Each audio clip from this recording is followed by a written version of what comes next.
윤석열 전 대통령 부부가 관저에 입주한 지 약 2년 5개월 만에 한남동 관저에서 서초동 사저로 이동을 했습니다. 예, 관련 내용 최소영 시사평론가, 김성환 시사평론가, 그리고 서정빈 변호사와 함께 자세히 짚어보도록 하겠습니다. 세 분 안녕하십니까? 어서 오세요. 안녕하십니까?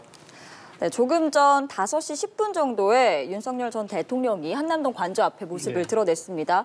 여러 가지 예상 시나리오가 있었지만 윤 전 대통령은 직접 나서서 모습을 일단 드러냈고 또 특히 청년 지지자들과 포옹을 하거나 직접 대화를 하기도 했고요. 지지자들의 열렬한 환호 속에 서초동 사저로 이동을 했습니다. 우선 조금 전 이동하는 모습 어떻게 보셨는지 먼저 여쭤볼게요. 사실 많은 분들이 왜 빨리 퇴거를 안 하느냐고 했지만 아마 사정이 있었던 것으로 관측이 되고요. 그리고 이제 오늘 5시에 이제 나온 걸 가지고 조금 왜 늦게 나가냐 이런 비판도 있었지만 제가 보기에 대통령이 이제 2년 반 이상 거주했던 공간을 나와서 그 사저로 복귀할 때는 여러 가지 정리할 것들도 있고 해서 그런 것들은 좀 제가 보기엔 좀 아량의 몫으로 좀 봐줬으면 좋겠다는 생각인데 다만 많은 분들이 이제 우려했던 게 여기서 또 어떤 대통령의 메시지가 나오냐는 거였는데 짤막하게 그냥 입장문을 하나 내고 그다음에 저렇게 육성 메시지보다는 지지자들과 포옹과 함께 악수하고 이렇게 짧게 퍼포먼스하는 걸로 마무리했기 때문에 저는 거기에서 이제 많은 분들이 여기서 강성 메시지를 내므로써 또 지지층에게 또 부합하는 그런 이제 좀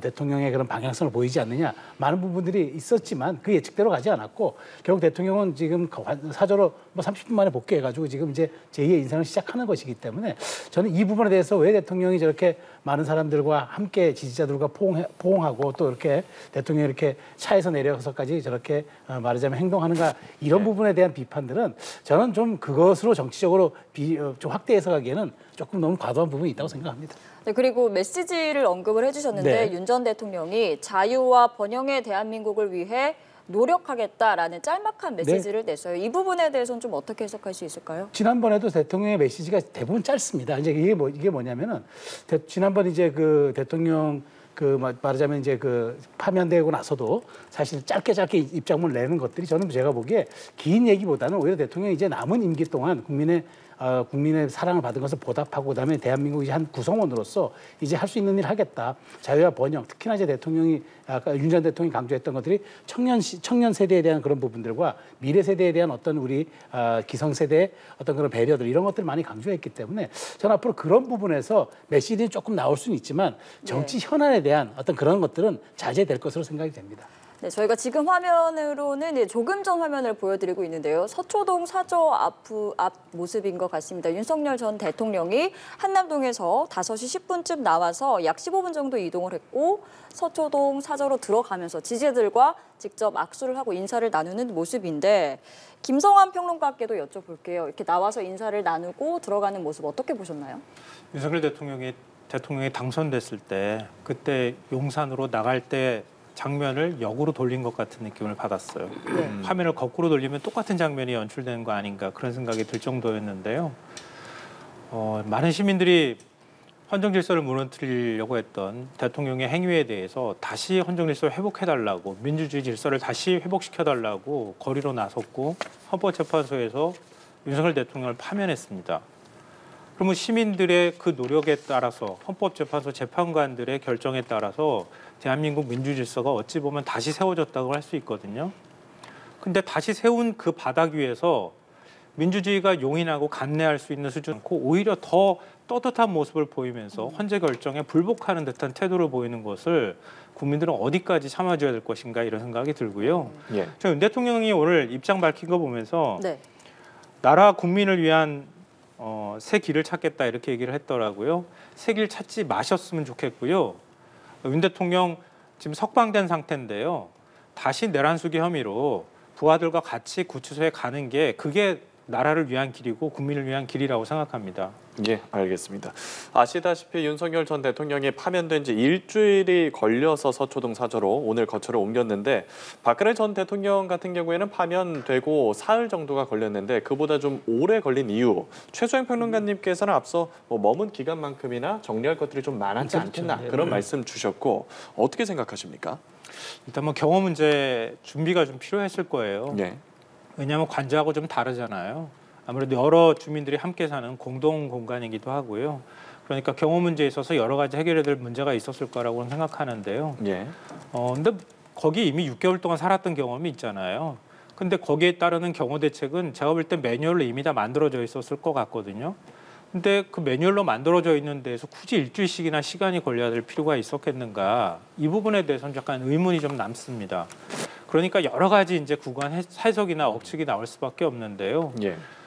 지금 자신을 보좌했던 경호처장하고 경호본부장이 그대로 남아있는 상황이잖아요. 구속영장이 4차례나 기각이 돼 있고. 그러면 내란혐의와 관련해서 CCTV 영상 그리고 뭐 비화폰 사용했던 기록 이런 것들이 다 지금 남아있는 상황이기 때문에 증거인멸 가능성이 또 한편으로 있을 거고요. 또 다른 한편으로는 그동안의 관저나 대통령실 주변에 윤 대통령과 김건희 여사의 흔적이 굉장히 많이 남아있을 거 아니겠습니까? 예. 특히 관저를 김건희 여사의 취향에 맞게 꾸며놨을 가능성도 있고요. 또 우리가 알지 못하는 다른 시설들이 있을 가능성이 매우 높습니다. 이삿짐을 빼는 게 그렇게 저는 오래 걸렸을 거라고 생각하지는 않거든요.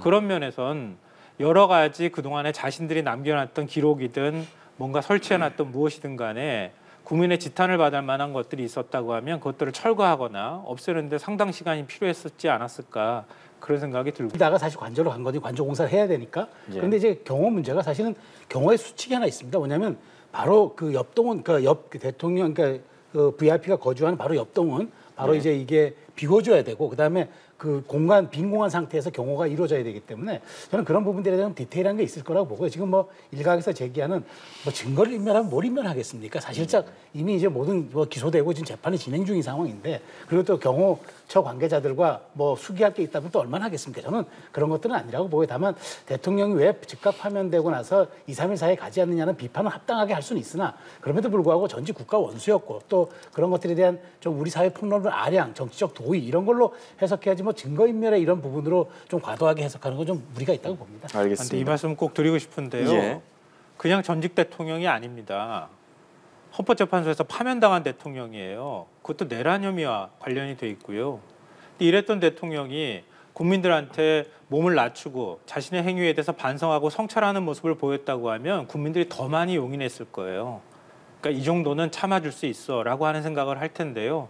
그게 아니잖아요, 지금. 오히려 더 떳떳하다고 얘기하고 있잖아요. 자기 예. 지지자들한테 오히려 더 용기를 주고 선동을 하고 있잖아요. 그런 모습들을 어떻게 국민들이 용인할 수가 있겠어요. 오히려 국민들이 지금 이 과정이 한 넉 달 동안 너무 힘든 과정을 겪었기 때문에 이제는 오히려 국민이 지칠 상황이에요. 그러니까 더 거센 비판들이 쏟아지지 않을 뿐이지 그걸 오히려 활용해가지고 내가 이렇게 떳떳하고 내가 이걸 누릴 수 있다고 생각하면 그건 굉장한 착각이고 오만이죠. 예, 알겠습니다. 저희 서정빈 변호사도 함께하고 있는데요. 관련해서 좀 여쭤보겠습니다. 이 파면 후 퇴거 조치 그리고 시한 등에 관한 법적인 뭐 조항 같은 건 없는 상황인가요? 네, 사실 이런 예외적인 상황에 대해서까지 네. 법률 규정이나 혹은 관련 규정이 마련되어 있지는 않습니다.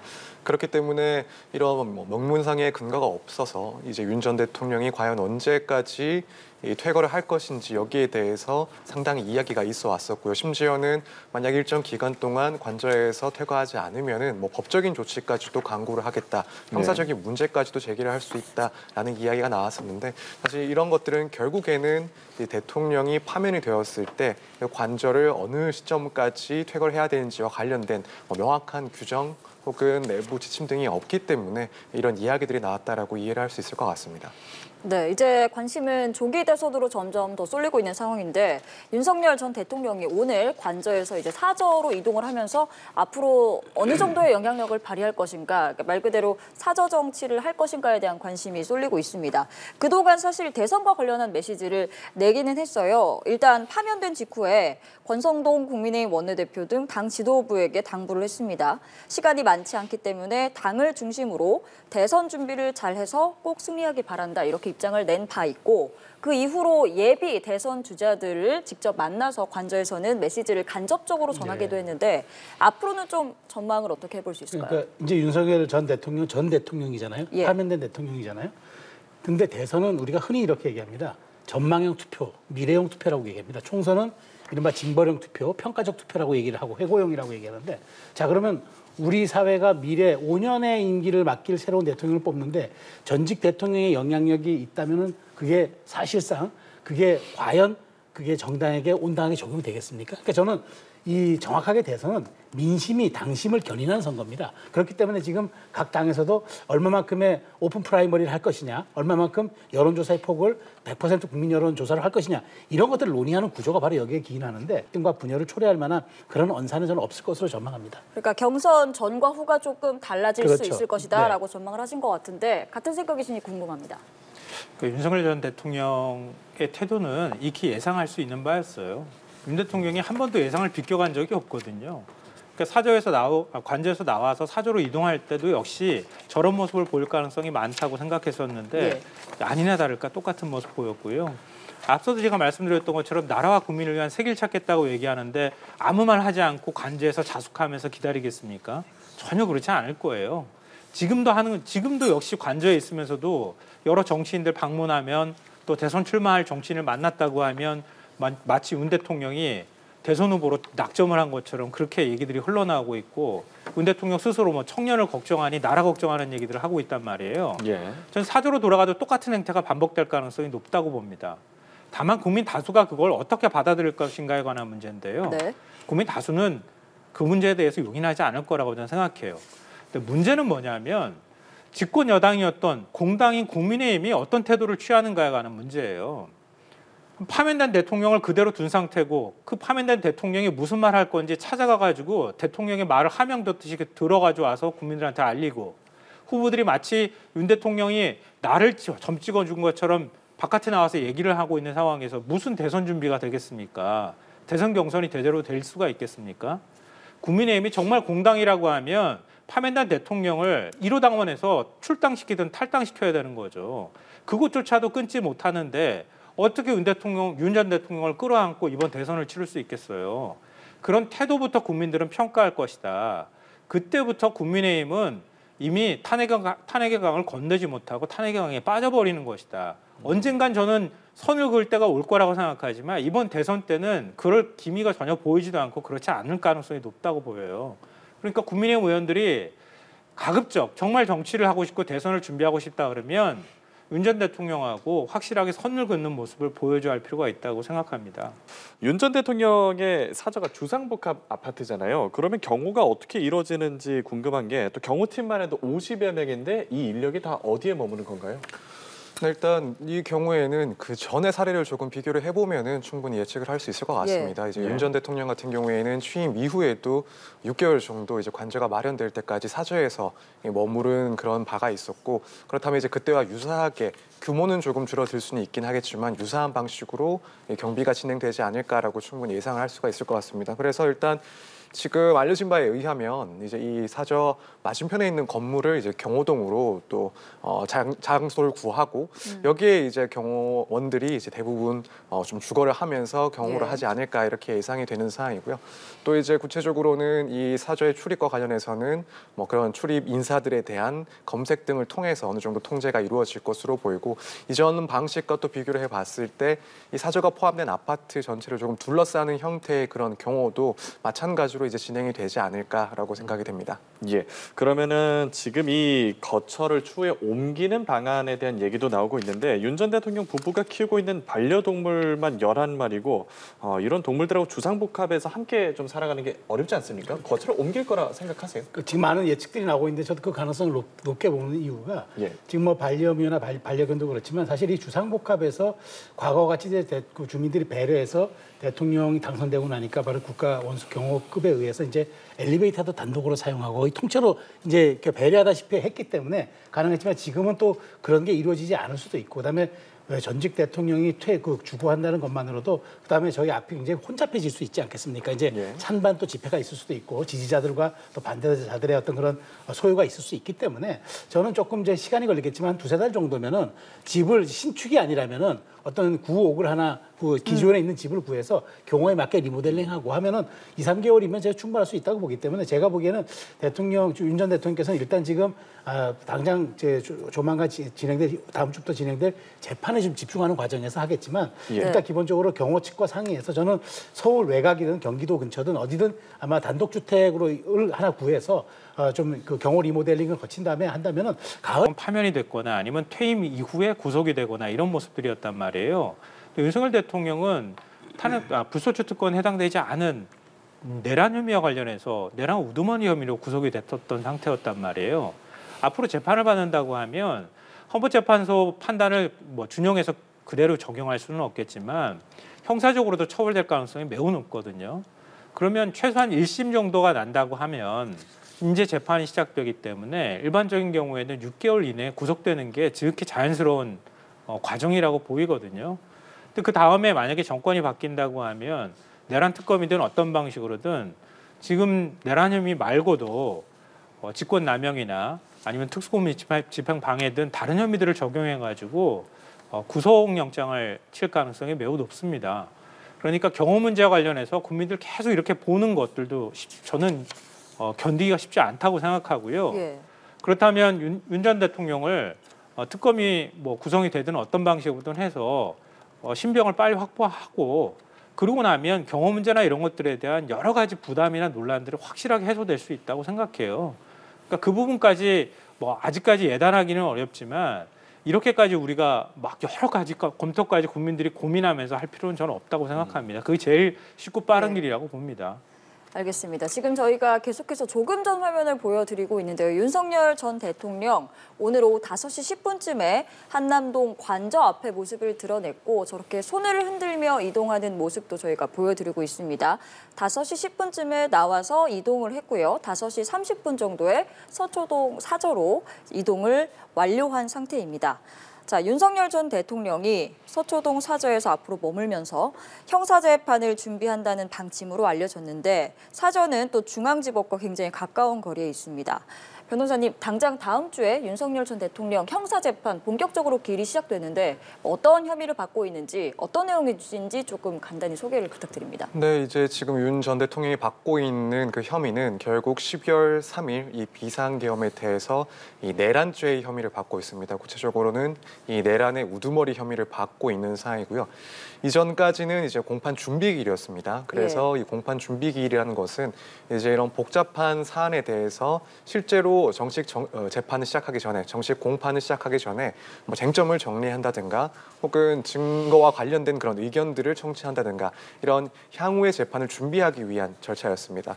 따라서 이 경우에는 이제 윤 전 대통령이 직접 출석을 할 의미라서 구체적으로 증인 신문이 실제 이루어질지 여부에 대해서는 아직까지는 미지수고 이제 첫 단계, 첫 공판이 시작된 만큼 또 윤 전 대통령이 현재 이제 구속 취소가 돼서 불구속 상태에서 재판이 시작된 상황이다 보니 결국 앞으로의 이 재판 일정도 상당히 오랫동안 걸릴 것이다. 특히 이 증인들과 관련해서는 대부분의 주요 증인들에 대해서 윤 전 대통령 측에서는 아마 그 증거 능력, 그러니까 그 증인들의 진술이 담긴 조서에 대해서 증거 능력을 부정을 했었을 것입니다. 부동의를 했을 것이기 때문에 상당히 많은 숫자의 그런 증인들이 출석을 해서 신문들이 이어질 거라고 예상을 하고 있습니다. 그래서 이 재판이 상당히 오랫동안 진행이 될 것이다라고 예상을 해볼 수 있을 것 같습니다. 네, 오늘 법원이 윤석열 전 대통령이 요청을 하면 법원에 출석할 때 지하 주차장을 통해서 비공개로 출입할 수 있도록 허용하겠다라고 밝혔는데 전직 대통령에 대한 예우라고 볼 수 있는 걸까요? 그렇죠. 그렇게 좀 봐야 될 것 같고요. 특히나 이제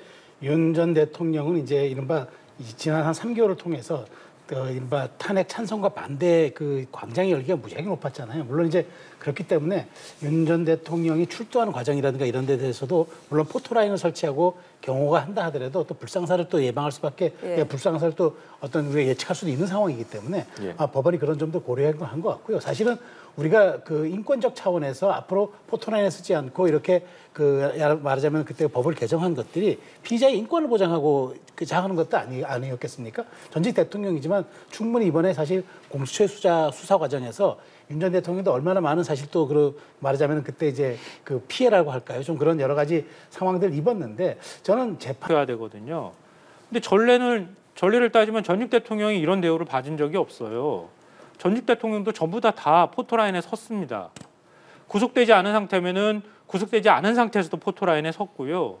구속된 상태라고 하면 호송차 타고 와가지고 박근혜 전 대통령의 경우에는 수갑까지 차고 들어온 상태에서 그 장면이 그대로 국민들한테 보여졌습니다. 구속영장 심사할 때도 마찬가지였고요. 법정에 나갈 때도 똑같이 그런 기준을 똑같이 준용했습니다. 그럼 윤 전 대통령한테는 왜 그러면 지하 주차장으로 들어게 하고 재판 과정도 비공개로 하고 왜 그런 혜택을 줍니까? 그 원칙이 뭡니까? 이걸 질문 안 할 수가 없는 상황이고요. 만약에 거기에 따라서 법원에서 다른 판단이나 잣대를 적용을 했다고 하면 서부지법 폭동 사태 같은 그런 혼란을 우려했다고 얘기할 수가 있거든요. 예. 근데 사법부가 그런 폭동 사태를 우려해서 원칙이 달라진다고 하면 그게 더 문제 아닙니까? 그때그때 따라서 잣대가 달라진다고 하면 사법부가 오히려 우리 사회의 혼란에 대해서 더 눈치를 보고 있다는 얘기가 되는 거잖아요. 그건 그거대로 법에 따른 엄정한 대처와 처벌을 해야 되는 거거든요. 근데 왜 이런 판단을 했는지가 이해가 잘 안 되고요. 둘째로는 이런 요청을 했다는 것도 저는 잘 이해가 안 되는데요. 요즘에 염치라는 단어들을 굉장히 많이 쓰는데요. 윤석열 대통령 측은 이런 주장을 하면 안 돼요.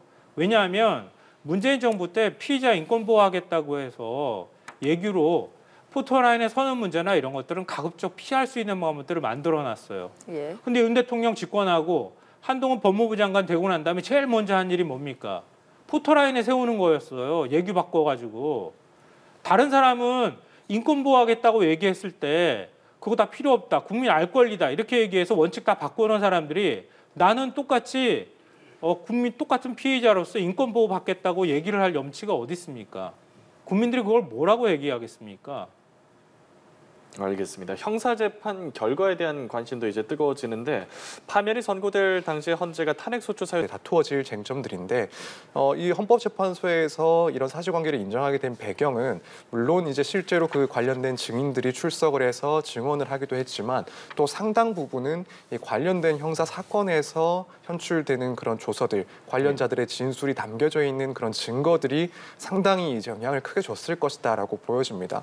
그렇다면 이제 형사 재판에서도 마찬가지로 이런 주요한 그런 다수의 증거들이 활용이 될 것이고, 물론 윤 전 대통령 측에서 증거 부동의를 한다 했을 때 뭐 증인 신문이 또 이어지긴 하겠지만 특별한 사정이 없는 이상, 특별한 사정들이 변경되지 않는 이상 이런 사실관계에 대한 판단들이 형사 재판에서도 거의 동일하게 인정될 가능성이 상당히 높아졌다라고 생각을 합니다. 이제 이런 사실관계뿐만 아니라 또 한편으로는 지금 이 내란 혐의와 관련해서 중요한 부분이 결국에는 국헌 문란의 목적이 있었는지 여기에 대한 판단이 상당히 중요한 쟁점이 되어 왔습니다. 네. 예. 근데 이제 이건 결국에는 강압으로 이제 헌법상의 그런 국가기관을 무력화시키려 했다라는 그런 목적, 그런 의도가 인정돼야 되는 그런 요건인데, 일단 헌법재판소에서는 특히 국회의 계엄 해제 의결권을 그 행사를 방해하기 위해서 군 병력을 투입했다라는 사실을 인정했기 때문에 그 말은 이 헌법기관인 국회에 대한 무력화를 시도하는 목적이 있었다라는 판단이라고 일단 볼 수가 있고, 이 점이 형사 재판에 있어서도, 그러니까 국헌 문란의 목적을 판단하는 데 있어서도 상당히 영향을 줄 수밖에 없는 그런 지점이라고 보입니다. 여기에 대해서는 당연히 윤 전 대통령 측에서는 강하게 또 변론을 하고 반박을 하겠지만요. 그래서 이런 사실관계 측면이나 혹은 법적인 평가 측면에서 형사 재판이 상당히 헌법재판소의 그 결론, 그 내용들을 따라갈 그런 사항이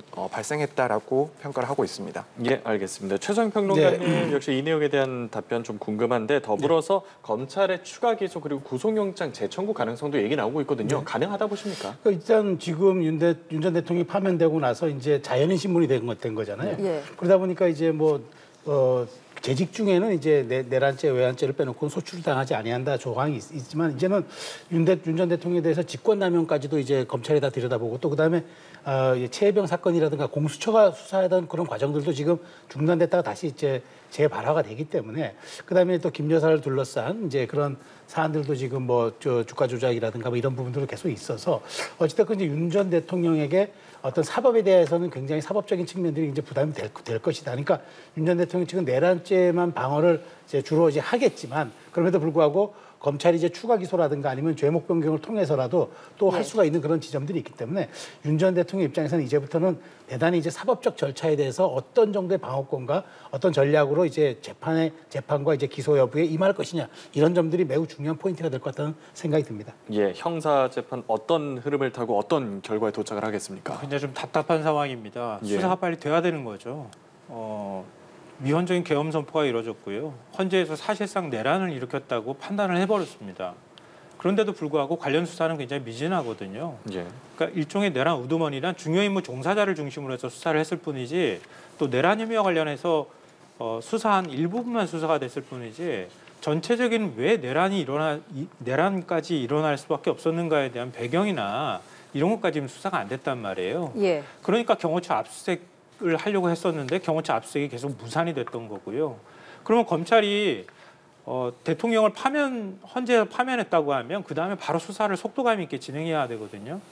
근데 즉시항고를 포기하면서 대통령을 석방지휘했던 사람이 지금 검찰총장으로 있습니다. 그러니까 그것 때문일까요? 수사한다는 소식이 강간무소식입니다. 들리지도 않아요.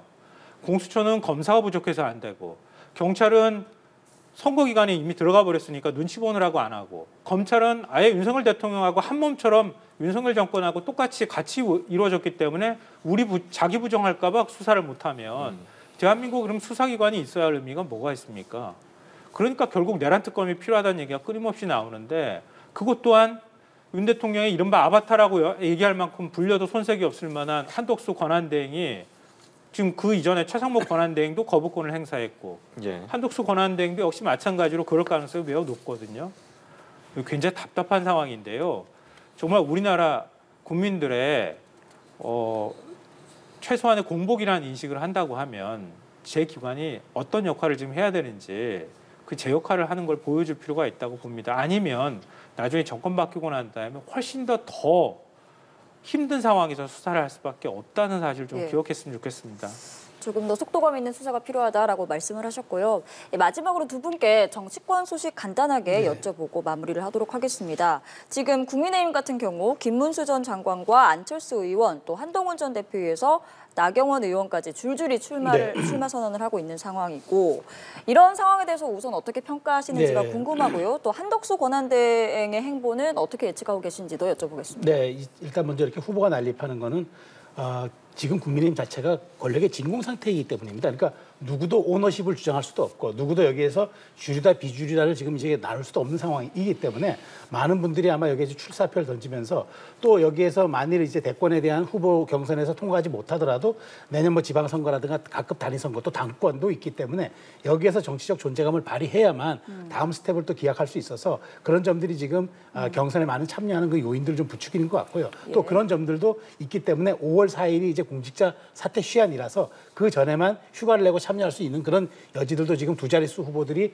조금 경쟁하는 그런 구도라고 봅니다. 그래서 저는 어찌되었건 이제 4인 컷에다가 마지막 이번에 가장 중요하게 얘기했던 마지막 2인 결선 투표까지 했기 때문에 흥행성 여부는 굉장히 다이나믹하게 있을 거라고 보고요. 네. 앞으로 이런 부분들을 선관위가 얼마나 잘 끌고 갈 수 있느냐가 관건이 될 것 같고요.